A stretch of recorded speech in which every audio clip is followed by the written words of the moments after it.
नमस्कार। तो जिनका भी नाम राजस्थान ग्रेड 4 भर्ती के डॉक्यूमेंट वेरिफिकेशन यानी डीवी की लिस्ट में आया है, उन्हें सबसे पहले तो बहुत बहुत बधाई।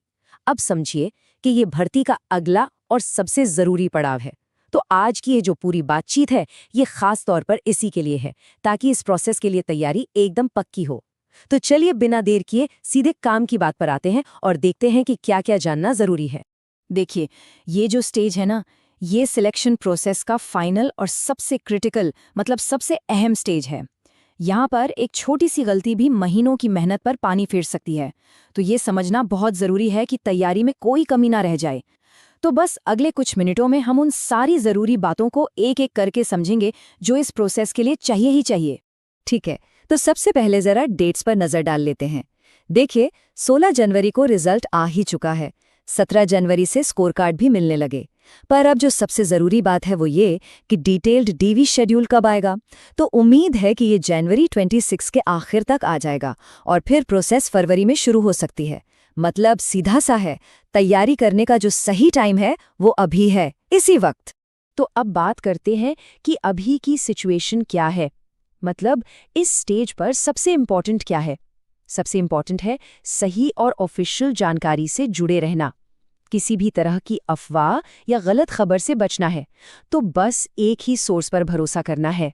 और ये बात गांठ बांध लीजिए, किसी दूसरी वेबसाइट या किसी व्हाट्सएप ग्रुप पर बिल्कुल भरोसा नहीं करना है। सिर्फ एक जगह है, राजस्थान कर्मचारी चयन बोर्ड की ऑफिशियल वेबसाइट rssb.rajasthan.gov.in। बस इस वेबसाइट पर जाना है और वहाँ लेटेस्ट न्यूज़ का जो सेक्शन है उसे रोज चेक करते रहना है। आपका डीवी का शेड्यूल हो, सेंटर की जानकारी हो या कोई भी नया अनाउंसमेंट, सब कुछ सबसे पहले यहीं आएगा।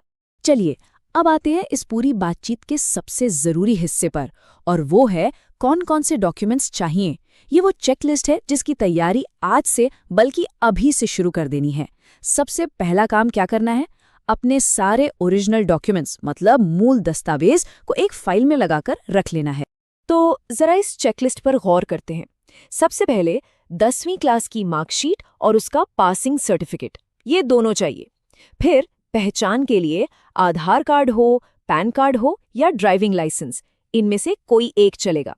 अच्छा, अगर कोई रिजर्व्ड कैटेगरी से है तो उसका कैटेगरी सर्टिफिकेट, जैसे ओबीसी, एससी, एसटी या ईडब्ल्यूएस, वो भी लगेगा।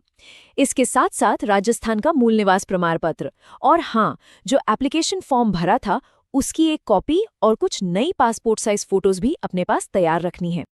अब एक चीज है जिस पर खास ध्यान देना है, ये है कैरेक्टर सर्टिफिकेट, जिसे हम चरित्र प्रमाण पत्र भी कहते हैं। इसको लेकर ना अक्सर कंफ्यूजन हो जाता है। तो साफ साफ समझ लीजिए, कुल 3 सर्टिफिकेट चाहिए। पहला वाला कहाँ से, जहां से भी लास्ट पढ़ाई की है उस स्कूल या कॉलेज से, और बाकी के जो 2 हैं वो 2 अलग अलग गैजेटेड ऑफिसर्स से बनवाने हैं, जैसे कोई सरकारी डॉक्टर हो गए या कोई स्कूल प्रिंसिपल। मतलब टोटल हो गए 3 सर्टिफिकेट्स। याद रखिएगा, 3। ठीक है, तो डॉक्यूमेंट्स की बात तो हो गई, पर सिर्फ डॉक्यूमेंट्स ही काफी नहीं है। कुछ बहुत जरूरी नियम भी हैं जिन्हें समझना ही होगा। ये ऐसे नियम हैं जो सीधे सीधे फाइनल सिलेक्शन पर असर डाल सकते हैं। तो चलिए देखते हैं कि ये क्या है।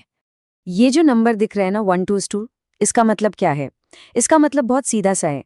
हर एक सीट के लिए बोर्ड ने 2 लोगों को डॉक्यूमेंट वेरिफिकेशन के लिए बुलाया है।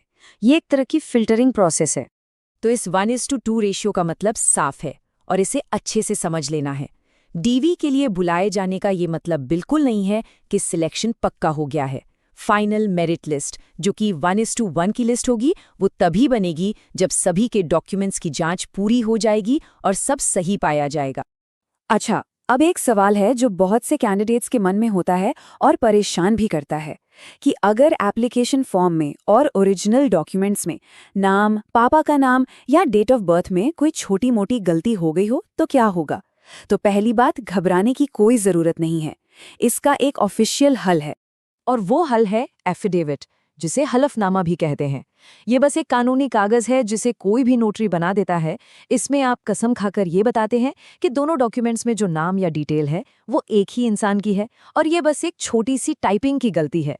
तो अगर किसी के भी डॉक्यूमेंट्स में ऐसी कोई भी हल्की फुल्की गड़बड़ है तो भाई टाइम रहते एक एफिडेविट जरूर बनवा लें।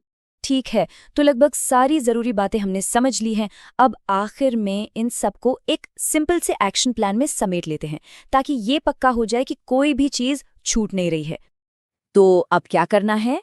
ये रहा final action plan. Step number 1, आज ही अपने सारे ओरिजिनल डॉक्यूमेंट्स को एक फाइल में लगा लीजिए।